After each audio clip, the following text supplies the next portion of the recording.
एक बार पाकिस्तान की सरजमीन में सुल्तान नामी एक अक्लमंद और इंसाफ पसंद बादशाह अपनी खुशहाल सल्तनत पर हुकूमत करता था। इसका दौर अमन और खुशहाली का निशान था, लेकिन सल्तनत पर एक मनहूस साया छाया हुआ था। जंगलात की गहराई में वहाँ एक ताकतवर और पुरस्रार जादूगर रहता था जिसका नाम रेचो था।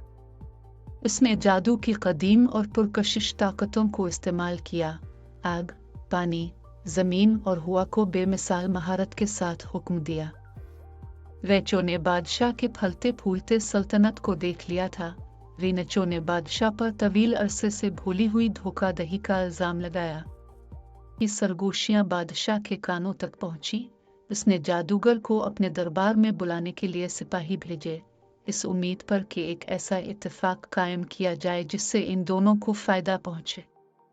ताहम रेचो का दिल बरसों की तन्हाई और जादूगर से सख्त हो गया था। वो हाथ मिलाने के लिए तैयार नहीं था। बादशाह ने अपना बादशाही लिबास पहना और रीनचो को बुलाने के लिए बाहर निकला। उसने जंगल के दिल की गहराई में कदम रखा, जहां उसे जादू के घूमते हुए तूफान के दरमियान रीनचो मिला। हुआ तेज और तूफानी हो गई क्योंकि बादशाह और जादूगर एक दूसरे के सामने थे। दोनों एक दूसरे की नजरों में दुश्मनी को देख रहे थे। एक लफ्ज के बगैर उन्होंने अपनी ताकतों को बेनकाब किया, जंग में शामिल हो गए जिसने जंगल की बुनियादों को हिलाकर रख दिया।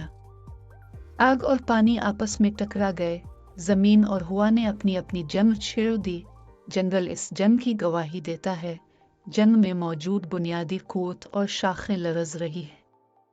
जब लड़ाई शुरू हुई तो आसमान पर अंधेरा छा गया और जमीन उनके कदमों तले कांपने लगी।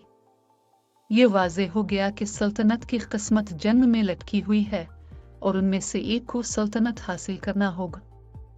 वाज़ेह होने के एक लम्हे में बादशाह सलमान ने रीनचो की आंखों में दर्द और गुस्सा देखा। वो समझता था कि ये जंग सिर्फ सल्तनत के बारे में नहीं है, बल्कि दर्द और जख्मों के बारे में है जो बहुत गहरे हैं। ताकत के आखिरी इजाफे के साथ बादशाह ने अपनी तलवार नीचे की और दोस्ती का हाथ बढ़ाया। रीनचो इस इशारे से हैरान हुआ। आहिस्ता आहिस्ता अपना बढ़ा हुआ हाथ नीचे करने से पहले एक लम्हे के लिए हिचकिचा गया।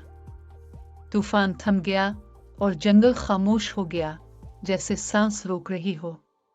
इसी लम्हे जंग बंद की गई और एक नतीजा तक पहुंच गई थी। बादशाह सलमान और रीनचो, जो कभी एक दूसरे के मुखालिफ थे, अब साथ खड़े थे, माजी के जख्मों पर मरहम रखने और जंगल के मुस्तकबिल को यकीनी बनाने के लिए एक मकसद के लिए तैयार थे। इस दिन से बादशाही न सिर्फ खुशहाली में बल्कि इत्तेहाद में भी परवान चढ़ी, क्योंकि एक सबक बन गई कि दुश्मनी को भी प्यार और हमदर्दी से दोस्ती में बदला जा सकता है। इस तरह बादशाह सलमान और जादूगर रीनचो दोस्त बन गए और जंगल और सल्तनत दोबारा से खुशहाल हो गए।